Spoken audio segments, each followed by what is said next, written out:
Let's go to the next part about the Teamsters. This is actually really, honestly, it is a crazy development. It's very interesting. This is the first time the Teamsters have not endorsed a Democrat since 1996. So let's go ahead and put this up there on the screen. The Teamsters has announced they will not be making an endorsement in the presidential race. I'll go ahead and read here. It says the General Executive Board of the International Brotherhood of Teamsters on Wednesday elected not to endorse any candidate for U.S. president after reviewing 6 months of nationwide member polling, wrapping up nearly a year of rank-and-file roundtable interviews with major candidates. The union was left with few commitments on top Teamster issues from either President Trump or Vice President Kamala Harris, and found no definitive support amongst members for its party's nominee.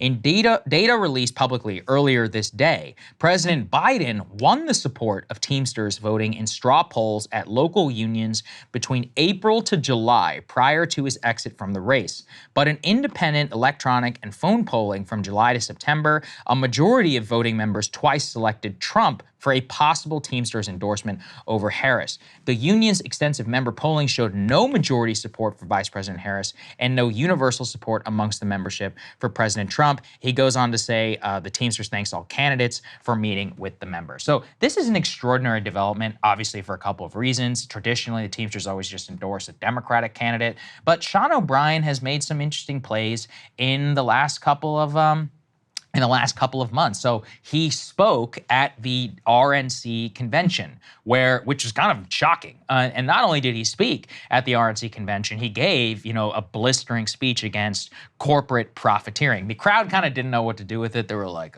do we support this? They're like, right. Some people were like, yeah. The other people were like, I don't know what's going on with this communism here in the building. He's given interviews in the past. He was praised J.D. Vance. He praised, I believe, Josh Hawley, but he's put down people like Mitch McConnell and others. With Trump, it was very much like a questioning agenda. With Kamala previously, look, let's also be fair. He was relatively complimentary to Joe Biden when we had him here on the show. Mm-hmm. He'd been complimentary of that. He seemed to portray himself more as like a hardline, like issues guy, talking about the PRO Act and others. We've interviewed him twice here in person. So regardless, I've always found him to be an interesting character. But this development is actually really major, especially because I think it reveals a lot about cultural politics, something I've been talking about here a lot on the show. But when you had some plus 50% majority of the Teamsters union members in that poll switch from Biden to Trump, you can't help but just say that's crazy. Like, obviously we have, and look, let's also be fair. Teamsters is probably the most conservative union, not in terms of like the union itself, but its membership. It makes sense. Most, but among the one most. Of. Yeah. These are white working class folks. So to be surprised that white working class people are supporting Trump at nearly a 60-40 margin, that's not really a surprise in these days, but it does tell you the power of a lot of culture and how these individual union members have voted. Remember, Trump won some 40% of the union vote back in 2016. He shocked everybody against Hillary. That was a way higher number under Barack Obama. So there is actually a lot. Analytically, this is a very interesting result. Yeah, your cultural point is really important. I saw someone tweet that this is a real blow for quote unquote deliverism, which is, the theory of politics that I would like to believe was the way it actually works and probably isn't, in which if you deliver for a key constituency, they reward you. The one thing that in the Teamsters announcement they point to that's legitimate is they have some members that were impacted by that railway strike and the way the federal government came in with a heavy hand and crammed down, a deal on them that they did not want and blocked any sort of continuing strike activity. That's legitimate. But if you, and Trump also, would not commit to doing any better on that. So they're kind of like, even on that one. On the PRO Act, very clear. Democrats, almost every Democrat supported the PRO Act. Kamala Harris supports the PRO Act. Joe Biden also supports the PRO Act. Donald Trump doesn't. Even more clear, though, on this question of deliverism, Democrats, over the objections of every single Republican, saved the Teamsters pension as part of the American Rescue Plan. And, I know Teamsters members who were close to retirement where this was really quite existential for them. Their pension fund was totally screwed. They were looking at, maybe I'm going to get a quarter of the payout I was promised that I worked hard for my entire life and career. And it was Democrats led by Joe Biden and Kamala Harris, who, again, over the votes of every single Republican, made sure that that pension fund was made whole. So Teamsters retirees would be able to retire with, the levels of funding that they had worked for and had been promised. So, yeah, when I think there's a lot to say here. I mean, first of all, Sean O'Brien, how strongly did he, educate his members about the disparity between the Republicans and the Democrats on that issue? By going to the Republican convention, even though he wasn't just like flowery towards Republicans, he really gave them a kind of a talking point, and I think also didn't do an effective job of educating on the very clear disparity between Democrats and Republicans just purely on labor issues. Then with regard to the difference in, how the membership voted between Joe Biden and Kamala Harris, on the one hand, you're like, this is perplexing because they're in the same administration. On the other hand, Saagar, to your point on the culture, Joe Biden reads as moderate old white guy. Yeah. Kamala Harris, black woman who has a more, progressive record, comes from California, et cetera, et cetera.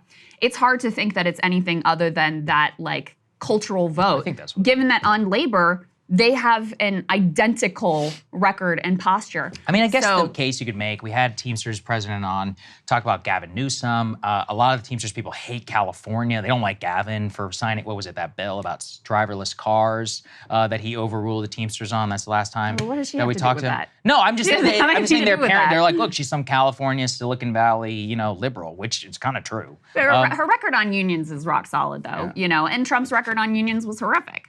So there's a lot of debate, and always there's a lot of criticism when unions come out and endorse lefty causes, like the UAW came out and in favor of a ceasefire in Gaza. A number of other unions did as well. And there's always this refrain from the right of just stick to the policy, stick to wages, stick to what you're focused on. And here it almost feels like the reverse because, again, if you're just looking at the issues, it's really not close between the Democrats and Republicans. I not only understand, but I support unions withholding their support for Democrats who don't deliver for them. But this administration, the Biden-Harris administration, I have a million other critiques of them that you guys hear on the show all the time. On labor, they were not perfect. They are by far, the best administration on labor in my lifetime. It's not even close. Way better than Obama. Way better than Clinton, obviously way better than every Republican. So, that's what's depressing to me about it is because I would like the politics of deliverism to be a real thing. The fact that on a very specific, really important, very tangible issue, this administration delivered for this union and then, they get slapped in the face. What incentive does it give them in the future, if we're just talking naked political maneuvering, what incentive does it give them in the future to go to the mat and expend political capital in a similar fight when it's clearly not rewarded? Yeah, yes, but a union's job is to represent its members. Its members clearly support Trump, at least right now. And so maybe the wash is the best that you are going to get when they're like, okay, our members clearly are supportive of one candidate. We don't necessarily think that candidate's going to deliver us on a policy level, but we can't turn around and support somebody who's got only 40% of our membership. At the end of the day, organizations at least are going to be quasi-democratic. This is probably the best result, that Kamala could have gotten if the vast majority actually, in this particular case, are supportive of Donald Trump. I do think it also is indicative of just what cultural politics look like and mean today. If I would probably go ask these Teamsters guys, were like, look, why do you guys support Trump? I could pretty much guarantee you immigration's gonna be number one at the top of that list, which they clearly could have major beef with the Biden-Harris administration. So that actually validates, I think, a lot of what we talk about here is that, look, worker issues is not just the PRO Act. A lot of people who are actually white working class people, they don't necessarily care as much about that as they do a widespread amount of issues. I also think that this is just part of the further class realignment where regardless of individual issues, the overall cultural orientation of the Democratic Party is trending towards white upper class voters, and the overall cultural orientation of the Republican Party is white working class voters. The interesting thing is that various races began to split then between Democrat and Republican based on their educational level.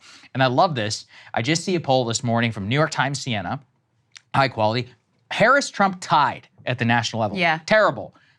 Harris up by 4 in Pennsylvania. I know. Why? White people. white people in the mainline suburbs of Philly who all went to college, probably working pharma or banking, or actually, yeah, right now Pennsylvania is exploding in healthcare.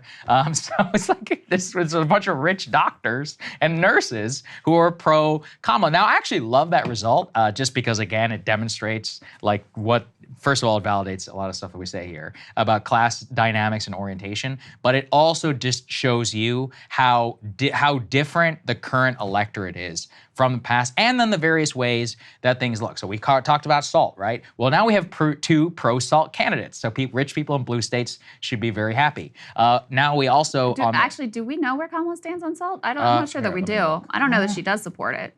But anyway. Most Democrats, I mean— No, they don't. A California Democrat, no, most Democrats not who's don't. pro-SALT? It was like a fairly small group, the Gottheimer group. Let me find this. That was trying to reinstate the or to lift the SALT tax cap, but I don't know. I don't think never put out a position. I don't actually think that she does support it. I would be shocked to because see the administration, at least the Biden-Harris administration, wasn't supportive of it. That's right, but Joe Biden was not. But I guess is Delaware? I think it's a lower tax state, and it doesn't matter. But my point is just, at least Trump is now pro-SALT. But on the union front, I mean, I do think at a discrete policy level, this is going to have some impact. Where a lot of Democrats, in the future, are going to be like, look, if you got a bunch of white, specifically a majority white union, and they're not college educated, the likelihood that they don't support you is going to be very high. And that will have some impact. That's straight up. That's what the future will look like. I guess the converse is, I would hope, if you're a Republican, that you look at this too and you're like, hey, we could actually get some votes over here.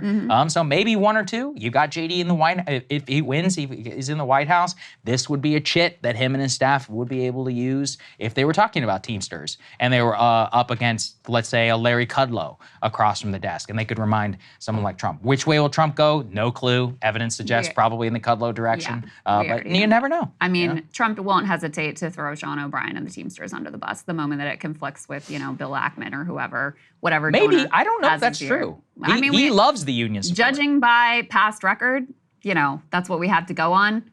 He didn't move any of his positions on unions, and he's a lifelong union buster. Actually, remember when Trump and Elon were like joking about how awesome and cool it was that Elon fired striking workers? Sean O'Brien came out and called that economic terrorism. That's true. Yeah. And that's the guy you're, Well, he didn't endorse him. You're not endorsing him. But you're giving him a big talking point that he's celebrating. So listen, I think, I hope it works out for you. We have Trump's comments actually on this. B8, please. Let's take a listen. Mr. President, any reaction to the Teamsters' decision not to endorse? No, they were. It's a great honor. They're not going to endorse the Democrats. That's a big thing.